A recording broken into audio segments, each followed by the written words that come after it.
కూటమి ప్రభుత్వం సంక్షేమం అభివృద్ధిని మర్చి కక్ష సాధింపు రాజకీయాలకు పాల్పడుతుందన్నారు మాజీ ఎమ్మెల్యే కాసు మహేష్ రెడ్డి. రాష్ట్రంలో కాంగ్రెస్ తుడిచిపెట్టుకుపోయినట్లే టీడీపీ కూడా తుడిచిపెట్టుకుపోతుందన్నారు.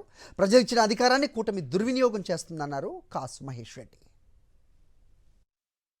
2024 వరకు సుమారు 69 సంవత్సరాల్లో ప్రభుత్వాలు వచ్చినాయి. పైన ముఖ్యమంత్రులు ఉండేవాళ్ళు, ఎవరి పని వాళ్ళు చేసుకున్నారు, గెలిచారు, ఓడారు.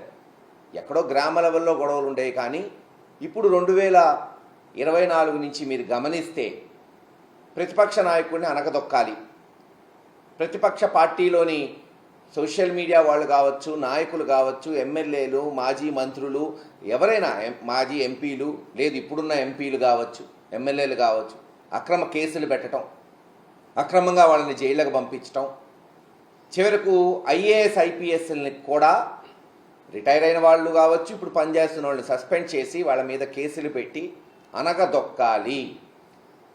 ఎట్టుందంటే వాళ్ళకు అవకాశం ఇచ్చింది తెలుగుదేశం పార్టీకి, చంద్రబాబు నాయుడు గారికి, లేదు జనసేన బీజేపీకి ఒక అవకాశం ఇచ్చారు జనం. మీరు ఇచ్చిన హామీలు నిలబెట్టుకోండి, ఎవరూ దానికేమో అడ్డం తగలట్లేదు. వైఎస్ఆర్సీపీ పార్టీ కావచ్చు, జగన్మోహన్ రెడ్డి గారు కావచ్చు, ఇంకా చేయమని మేము డిమాండ్ చేస్తున్నాం. బాబు మీరు ఇచ్చిన హామీ నిలబెట్టుకోండి, ప్రజలకి న్యాయం చేయమని అడుగుతున్నాం. అది చేయలేకపోగా జగన్మోహన్ రెడ్డి గారికి మాకు అడ్డం, రేపు మళ్ళీ అధికారంలోకి వస్తాడేమో, సంవత్సరంలోనే ఈ ప్రభుత్వం భ్రష్టు పట్టిపోయింది, అక్కడేమో గ్రాఫ్ పెరిగిపోతుంది, అంతంత మాత్రాన గతంలో వాళ్ళు చెప్పినవన్నీ అబద్ధాలుగా ప్రజలు గమనిస్తున్నారు.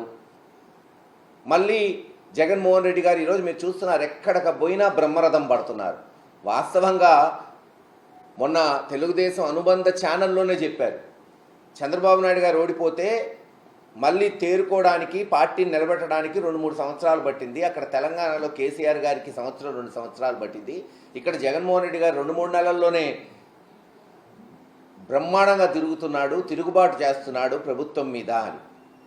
ఇవన్నీ గమనించి ఎలాగన్నా అనగదొక్కాలి, వైఎస్ఆర్సీపీ పార్టీని, కార్యకర్తల్ని భయపెట్టాలనే కోణంతో అక్రమ కేసులు. ఈరోజు లిక్కర్ కేసు, స్వయాన జగన్మోహన్ రెడ్డి గారి దగ్గర పనిచేసిన ఐఏఎస్ ధనంజయ రెడ్డి గారు కావచ్చు, గత 20-30 సంవత్సరాల నుంచి ఓఎస్డీగా పనిచేస్తున్న కృష్ణమోహన్ రెడ్డి గారిని, అనేక మందిని, రాజశేఖర్ రెడ్డిని, లేదు అనేక మందిని, అసలు ఎట్టి పరిస్థితుల్లో బెవరేజెస్ కార్పొరేషన్ కానీ లిక్కర్కి కానీ సంబంధం లేని వాళ్ళని ఆధారాలు లేకుండా కేవలం తీసుకొచ్చి ఇదిగో 3,000 30,000 వాళ్ళకి ఇష్టం వచ్చినట్టు ఒక్కొక్క దగ్గర ఒక్కొక్క మాట్లాడుతున్నారు తెలుగుదేశం నాయకులు. ఒకళ్ళు 3,000 అంటారు, ఒకళ్ళు 13,000 కోట్లు అంటారు, ఇంకొకళ్ళు 16,000 కోట్లు స్కామ్ జరిగింది. ఏదైనా చెప్పచ్చు కదా, అబద్ధం ఆడడానికి దానికి రుజువు ఎందుకు?